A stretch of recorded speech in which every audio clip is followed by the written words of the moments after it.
Good morning बच्चों। आज हम बात करेंगे आर्टिफिशियल हाइब्रिडाइजेशन के बारे में। तो बच्चों, प्रीवियस क्लास में मैंने बात की थी, आप प्रीवियस वीडियो में देखेंगे। वहां पर मैंने advantages and disadvantages of self pollination and cross pollination के बारे में हमने चर्चा की है। तो वहां पर आप स्वपरागण एवं पर परागण के लाभ और हानि के बारे में बात कर सकते हैं। तो बच्चों, ये क्वेश्चन यूपी बोर्ड के एग्जाम में कई बार क्वेश्चन पूछे गए हैं और क्या पूछे जाते हैं। तो आज हम बात करेंगे कृत्रिम संकरण के बारे में। तो कृत्रिम संकरण क्या होता है बच्चों? इसमें क्या होता है कि जो हमारे अच्छी नस्ल वाले जो हमको फ्लावर दिखते हैं, जो प्लांट दिखते हैं, अच्छी नस्ल वाले अच्छे गुण वाले जो हमको प्लांट दिखते हैं, तो उनके परागकण को लेकर के, अर्थात क्या हम कहेंगे, उनके जनक को लेकर के उनके बीच क्या ब्रीडिंग कराई जाती है। तो उनके मध्य जो ब्रीडिंग कराई जाती है, तो उससे जो उत्पन्न होने वाले जो फ्रूट होते हैं या जो सीड्स होते हैं वो अत्यधिक गुणवत्ता वाले होते हैं। तो अधिक गुणवत्ता वाले सीड्स को प्राप्त करने के लिए, फल को प्राप्त करने के लिए, नई जातियों को उत्पन्न करने के लिए इस क्रिया को करवाया जाता है। तो बच्चों, हम देखते हैं ये क्रिया कहाँ पर होती है और कैसे होती है। तो अधिकतर ये क्रिया करवाई जाती है बच्चों बाइसेक्सुअल प्लांट में। बाइसेक्सुअल फ्लावर में क्यों करवाई जाती है? क्योंकि बच्चों, जो बाइसेक्सुअल फ्लावर होते हैं उसमें अधिकतर चांस होते हैं कि उसमें स्वपरागण हो जाए। अगर बच्चे स्वपरागण हो जाता है तो उसमें क्या, आपको मैंने प्रीवियस वीडियो में कई बार मैंने बताया कि बच्चों जब क्या सेल्फ पॉलिनेशन होता है तो उनके जेनेटिक मटेरियल सेम होते हैं। अगर जेनेटिक मटेरियल सेम होते हैं तो उनमें नए लक्षण की उत्पत्ति नहीं होती है। तो नए लक्षण को उत्पत्ति के लिए ही एक क्रिया करवाई जाती है। तो हम देखते हैं, तो बच्चों अगर हम कहते हैं स्वपरागण हो रहा है, यहाँ पर देखो इसका परागकण अगर इसी पर गिर रहा है तो दोनों तो सेम जेनेटिक मटेरियल वाले हैं। अगर दोनों सेम जेनेटिक मटेरियल वाले हैं तो इनमें कोई नए लक्षण का विकास नहीं होगा। इसलिए बच्चों हम क्या कहते हैं, इसमें सेल्फ पॉलिनेशन से, देखो ये जो हमारा बाइसेक्सुअल फ्लावर है इसमें क्या किया जाता है, सेल्फ पॉलिनेशन को रोकना है। और रोकने के लिए क्या करना पड़ेगा बच्चों, कब करना पड़ेगा, ये बात वैज्ञानिकों ने बच्चों पंतनगर कृषि विश्वविद्यालय में और हमारे दिल्ली में स्थित भारतीय कृषि अनुसंधान संस्थान में इसी विधि द्वारा, कृत्रिम संकरण द्वारा गेहूं एवं मक्के की कई नई जातियों की उत्पत्ति की गई है। जिससे बच्चों क्या, ये गेहूं की प्रजातियां और जो मक्के की प्रजातियां आती हैं या जो मक्के के बीज आते हैं, ये अधिक गुणवत्ता वाले होते हैं और अधिक पैदावार वाले होते हैं। तो बच्चों जाहिर सी बात है, अगर आप इसको देखना चाहोगे तो जब आपके यहाँ कोई सीड लाया जाता है, जैसे गेहूं लाया जाता है, तो गेहूं की बोरी पर आप देखोगे तो वहां पर पंतनगर लिखा रहता है। तो बच्चों ये हम बात करते हैं जो पंतनगर कृषि विश्वविद्यालय है वहां पर बच्चों, और जो हमारे दिल्ली में है, तो उनमें क्या किया जाता है, इसी विधि द्वारा पौधों की नई जातियों को विकसित किया जाता है और अधिक गुणवत्ता वाले क्या फसलों को उगाया जाता है। तो उनके सीड को बनाया जाता है। तो बच्चों हमको उन्हीं पर चर्चा करना है, ये विधियां है क्या, कैसे किया जाता है। तो हम आपको जल्दी से बात करते हैं बच्चे, कृत्रिम संकरण। तो बच्चों कृत्रिम संकरण दो प्रकार का होता है। तो हम पहले बात करेंगे, अगर आप कभी पढ़े होंगे तो बच्चों पता होगा, एक होता है बच्चों इमास्कुलेशन। क्या होता है? इमास्कुलेशन, जिसको हिंदी में क्या कहते हैं बच्चों, विपुंसन। विपुंसन कहा जाता है। दूसरा क्या होता है बच्चों, बैगिंग। बैगिंग या इसी को बोरावस्त्रकरण कहा जाता है। तो बच्चों या इसी को थैलीकरण कहा जाता है। थैलीकरण। तो एक चीज और बच्चों यहाँ पर ध्यान दो, आपको ध्यान में आया, मैंने एक बात की बच्चों कि ये जो हमारी क्रिया है या जो हमारी विधि है कृत्रिम संकरण, ये हमेशा बाइसेक्सुअल फ्लावर में कराई जाती है। बाइसेक्सुअल फ्लावर में कराई जाती है। दूसरी चीज बच्चों ध्यान देना कि ये फ्लावर के इमेच्योर कंडीशन में कराई जाती है, अर्थात क्या अपरिपक्व स्थिति में। अपरिपक्व स्थिति में क्यों करवाई जाएगी बच्चे? अगर अपरिपक्व स्थिति में नहीं करवाई गई, अगर ये फ्लावर का स्टिग्मा मेच्योर हो गया और ये एंथर जो है अगर ये मेच्योर हो गया, तो जाहिर सी बात है बच्चों इसके परागकण बाहर आ जाएंगे, और अगर परागकण बाहर आ गए तो ये इस पर गिर सकते हैं। अगर परागकण इस पर आ गए तो बच्चों हम नहीं कह सकते यहाँ पर कृत्रिम परागण कराना पॉसिबल है, क्योंकि अब इसमें क्या पॉलिनेशन हो गया है, तो बच्चों यहाँ पर पॉलिन ट्यूब की जर्मिनेशन शुरुआत हो जाएगा। तो इसलिए हम क्या कहते हैं बच्चों कि जो हमारा इमास्कुलेशन जो विधि है, इमास्कुलेशन क्रिया को हम क्या कर देंगे, फ्लावर के इमेच्योर कंडीशन में ही करवा देंगे। तो बच्चों जब फ्लावर क्या कंप्लीट रूप से मेच्योर नहीं रहता है, तभी उसमें क्या किया जाता है, चिमटी की सहायता से जो ये हमारे एंथर हैं इसको क्या कर दिया जाता है, काट दिया जाता है। इसको काट करके हटा दिया जाता है। तो बच्चों मैं इसे कैंची बना दे रहा हूँ, लेकिन बच्चों रियल में क्या यहाँ पर चिमटी का प्रयोग किया जाता है। चिमटी से पकड़ करके इसको रिमूव कर दिया जाता है। तो ध्यान दो बच्चे, इसको रिमूव कर दिया और क्या इसको भी रिमूव कर दिया। तो बच्चों अब हम बात करेंगे, अगर बच्चे हम क्या यहाँ से अभी परिपक्व नहीं हुए हैं, ये दोनों परिपक्व नहीं है, स्टिग्मा भी परिपक्व नहीं है। अगर हम इस एंथर को काट कर हटा दिए और इस एंथर को काट कर हटा दिए, जितने एंथर अगर हम उनको हटा दिए, तो बच्चों ये बताइए क्या यहाँ पर अब सेल्फ पॉलिनेशन हो सकता है? तो यहाँ पर सिंपल सी बात है, नहीं हो सकता है, क्योंकि यहाँ पर परागकण अभी डेवलप नहीं हुए हैं, और अगर परागकण डेवलप नहीं हुए तो यहाँ पर क्या बच्चों स्वपरागण क्रिया नहीं हो सकती। तो हमने क्या किया, स्वपरागण से इनको रोक लिया, अब इनको हटा दिया। तो अब आप कहोगे कि सर यहाँ पर भले से आप क्या अगर इसको काट कर हटा दिए, तो क्या जो परागकण अब आकर यहाँ पर गिरेगा तो क्या वो आपकी इच्छा अनुसार गिरेगा? क्या जरूरी है कि वो क्या अच्छी नस्ल का होगा? तो बच्चों हाँ, तो इसको भी क्लियर करने के लिए हमको एक विधि और अपनाना पड़ता है।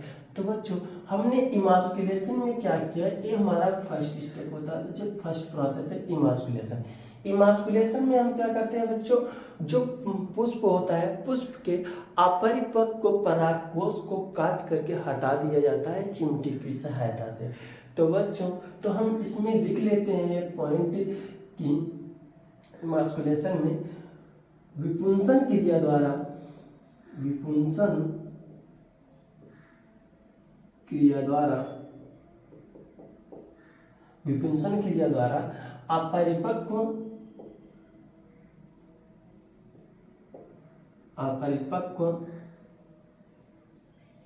तो बच्चों इसमें विपुंसन में क्या होता है कि विपुंसन क्रिया द्वारा अपरिपक्व, जो बच्चे अभी परिपक्व नहीं है, अपरिपक्व परागकोश को चिमटी की सहायता से हटा दिया जाता है, जिससे स्वपरागण नहीं हो सकता है। तो बच्चों मैंने यही बताया था कि यहाँ पर स्वपरागण को रोकना है। अब देखो आपने क्या किया, विपुंसन क्रिया द्वारा जो अपरिपक्व परागकोश था उसको आपने हटा दिया। तो बच्चों मैंने इसको रिमूव कर दिया। अगर बच्चे हमने इसको रिमूव कर दिया, ये देखो हमने क्या इसको रिमूव कर दिया। अगर बच्चे हमने इसको रिमूव कर दिया तो अब क्या होगा, अब यहाँ पर स्वपरागण होना इम्पॉसिबल है। अगर यहाँ पर स्वपरागण नहीं हो पाया तो हम बच्चे इसी क्रिया को करना चाहते थे जहाँ पर स्वपरागण को हम रोक सके। अब आगे हम बात करते हैं बच्चों बैगिंग। किसकी बात करेंगे? बैगिंग या थैलीकरण। अब इसमें क्या होता है बच्चों कि अब देखो, अब बच्चे मैंने अगर क्या इनसे परागकोश को अगर मैंने हटा भी दिया है, तब भी जरूरी नहीं है कि हमारे इच्छित परागकण ही यहाँ पर आए। अभी स्टिग्मा परिपक्व भी तो नहीं हुआ है।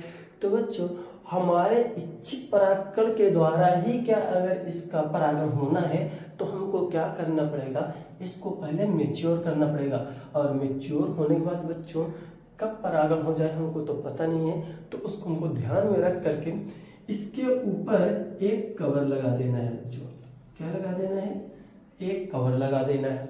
तो हम बच्चों इसको क्या थैली द्वारा ढक देते हैं। तो बच्चों हम इसको क्या करते हैं, थैली द्वारा ढक देते हैं। अब बच्चों कहेंगे कि पॉलीथीन का यूज करेंगे, तो बच्चे पॉलीथीन का भी यूज किया जाता है, लेकिन बच्चों इसको ढकने के लिए यहाँ पर क्या बटर पेपर का यूज किया जाता है। किसका बच्चे? बटर पेपर का यूज किया जाता है। हम क्या करेंगे, इसको बटर पेपर से ढक देंगे।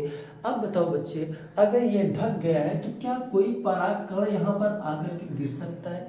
यहीं ऊपर आकर के बटर पेपर पर चिपक जाएगा, लेकिन अंदर नहीं जा पाएगा। अगर स्टिग्मा पर नहीं गया तो बच्चों वहाँ पर क्या पोलन ट्यूब का जर्मिनेशन नहीं होगा। तो बच्चों हमने इस क्रिया द्वारा क्या कर दिया कि अनचाहे परागण को हमने रोका। क्या किया? अनचाहे परागण को हमने रोका कि जो स्वतः हो जाता है परागण उसको हमने रोक दिया कि कोई भी परागण यहाँ पर अपने आप से नहीं आ सकता। तो बच्चे हमने बैगिंग में क्या किया कि जो हमारा विपुंसित पुष्प था हमने उसको क्या कर दिया, बटर पेपर से ढक दिया। तो हम यहाँ पर लिखेंगे विपुंसित पुष्प को, मैंने पराग को उसको चिमटी की सहायता से हटा दिया।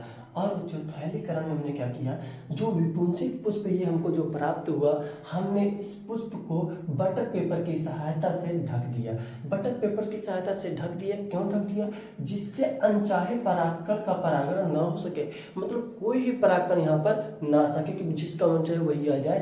तो हमने इसी क्रिया को रोकने के लिए ये क्रिया की। ठीक है बच्चों, तो यहाँ पर अनचाहे के लिए अनैच्छिक शब्द भी यूज किया जाता है। तो मतलब बच्चे कृत्रिम संकरण का जो अर्थ आ रहा है, यहाँ पर क्या अर्थ आ रहा है कि हम अपनी इच्छा अनुसार जो हमारा मन करेगा उस परागकण को हम ला करके यहाँ पर क्या परागण करवाएंगे।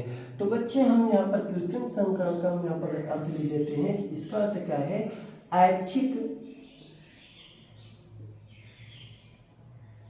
ऐच्छिक परागकण द्वारा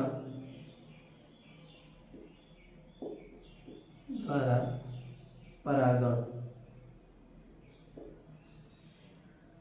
तो बच्चे ऐच्छिक परागकण द्वारा परागण करवाने के लिए हमको क्या करना पड़ेगा? विपुंसन करना पड़ेगा और क्या थैलीकरण करवाना पड़ेगा। अब बच्चे हम इंतजार करेंगे कि जब क्या हो जाए, ये स्टिग्मा परिपक्व हो जाए। अगर बच्चे जब ये स्टिग्मा परिपक्व हो जाता है तो हम अपने ऐच्छिक परागकण को कलेक्ट करके हम इस पर डस्ट कर देंगे। तो उस समय हम इस बटर पेपर को रिमूव करेंगे और क्या करेंगे, यहाँ पर बच्चे मैं क्या करूँगा, परागकण को यहाँ पर डस्ट कर दूंगा। अब यहाँ पर परागकण को मैंने डस्ट कर दिया, परागकण को मैंने यहाँ पर क्या गिरा दिया। अब यहाँ पर परागकण क्या परिपक्व होने लगेंगे। तो बच्चों अब देखिए, अगर ये क्रिया हो गई तो अब यहाँ पर क्या बटर पेपर को हटा दिया है मैंने और क्या मैंने परागकण को डस्ट कर दिया। तो यहाँ पर पॉलन ग्रेन क्या डेवलप होने लगे। लेकिन बच्चों अब इसके बाद भी तो हो सकता है कोई और भी परागकण आ सकता है यहाँ पर। तो इसलिए हमको क्या करना पड़ेगा, इसको रिमूव करने के पश्चात जब मैं इसको लगा दिया तो हम इस पार्चमेंट इस हम बटर पेपर को हम पुनः से ढक देंगे। तो बटर पेपर की सहायता से हम इसको पुनः ढक देंगे और यह इसको हम तब तक ढके रहेंगे जब तक क्या हमको फ्रूट प्राप्त ना हो जाए। जब हमारा फल प्राप्त होने लगेगा तब हम अब इसको हटा देंगे, अर्थात जब फल बनने लगेगा तब हम इस बटर पेपर को यहाँ से रिमूव कर देंगे। तो बच्चों दो बातें और बची हैं, हम उसको चर्चा में ले करके तुरंत अब हम इस वीडियो को पॉज करते हैं। तो बच्चों एक बार फिर से मैं कहता हूँ बच्चों, अगर आप पिछली वीडियो को नहीं देखे हो तो उसको देख करके इन वीडियो को देखो ताकि आपको पूरी चीज़ें समझ में आए। और बच्चों अगर इसमें से कोई भी बात अगर आपके नहीं समझ में आती है तो उसको तुरंत कमेंट का आंसर देने का प्रयास करूँगा। अभी तो मैंने बात की बाइसेक्सुअल फ्लावर में, मैंने किसमें बात की बच्चों, बाइसेक्सुअल फ्लावर में कृत्रिम संकरण कैसे करवाया जाता है। तो बच्चे अब कृत्रिम संकरण हम बात करेंगे यूनिसेक्सुअल फ्लावर में। किसमें बच्चे बात करेंगे, यूनिसेक्सुअल फ्लावर में। तो बच्चों आपको मैं तुरंत बता दूं, एक में यूनिसेक्सुअल फ्लावर मान चलो ये कोई क्या एक फ्लावर है। अब आपको पता चल गया होगा बच्चे ये कैसा फ्लावर है। तो बच्चों आपसे ये क्वेश्चन है, आप बताइए ये इसका नाम क्या है और एक कौन सा फ्लावर है, यूनिसेक्सुअल फ्लावर है या बाइसेक्सुअल फ्लावर। तुरंत कमेंट में लिख कर भेजिए, तब तक हम इंतजार करते हैं। उसके बाद फिर हम क्या इस वीडियो को स्टार्ट करते हैं। तो तुरंत आपके पास 20 सेकंड है, तुरंत क्या आप कमेंट में लिख करके भेजिए इसको, इसका नाम क्या है और क्या अर्थात क्या हम कहेंगे इसका बच्चे, इस फ्लावर कौन सा फ्लावर है और इसका नाम क्या है, एक रिप्रोडक्टिव पार्ट में कौन सा रिप्रोडक्टिव पार्ट है। ठीक है, तो बच्चों अब हम बात करते हैं यहाँ पर कि ए यूनिसेक्सुअल फ्लावर है, तो यहाँ पर जो हमारी विधि अभी मैंने बताया था, यहाँ पर इमास्कुलेशन और क्या इमास्कुलेशन की मैंने बात की थी और बैगिंग की बात की थी। तो यहाँ पर बच्चों जो हमारा इमास्कुलेशन करने वाली जो प्रोसेस है, तो यहाँ पर इमास्कुलेशन होना पॉसिबल नहीं, क्योंकि यहाँ पर हम किसी को रिमूव नहीं कर सकते, क्योंकि यहाँ पर ये हमारा क्या है, यूनिसेक्सुअल फ्लावर, इसमें केवल फीमेल रिप्रोडक्टिव पार्ट प्रेजेंट है, मेल रिप्रोडक्टिव पार्ट नहीं है। तो बच्चों हम यहाँ पर इमास्कुलेशन नहीं करते हैं, लेकिन बच्चों यहाँ पर हम करेंगे क्या, बैगिंग। बैगिंग क्यों करेंगे तो बच्चे, जब क्या ये फ्लावर हमारी बड कंडीशन में रहता है, बड कंडीशन में रहता है, तभी हम क्या करेंगे, इसको बटर पेपर से क्या ढक देंगे। अब बच्चे बटर पेपर से ढक देंगे क्योंकि इसमें अनचाहे परागकण का परागण न हो जाए, तो इसलिए हम इसको ढक देंगे। फिर जैसे ही ये क्या मेच्योर होगा, अब जब ये मेच्योर होगा बच्चों, तो हम क्या करेंगे, पहले बट कंडीशन में क्या कर देंगे, इसको बटर पेपर से क्या कर देंगे, बैग कर देंगे। ठीक है, बटर पेपर से क्या कर देंगे, बैग कर देंगे। बैग मतलब क्या, इसको ढक देना बच्चे, बैगिंग मतलब बैग द्वारा इसको ढक देंगे। फिर उसके बाद क्या, जब ये बेड कंडीशन में ऐसा होगा, फिर जब ये क्या हो जाएगा, मेच्योर, क्या होगा, मेच्योर। अब बच्चों जब ये मेच्योर हो जाएगा, तो हम यहाँ पर अपने ऐच्छिक परागकण को ला करके हम इस पर डस्ट कर देंगे। अब इस पर डस्ट इसको रिमूव करेंगे, इसकी टोपी हटाएंगे और यहाँ पर क्या, हम परागकण को डस्ट कर देंगे। अब बच्चे परागकण को डस्ट करने के बाद आपको मालूम है यहाँ पर क्या, इसमें पॉलन ट्यूब का निर्माण होना शुरू हो जाएगा।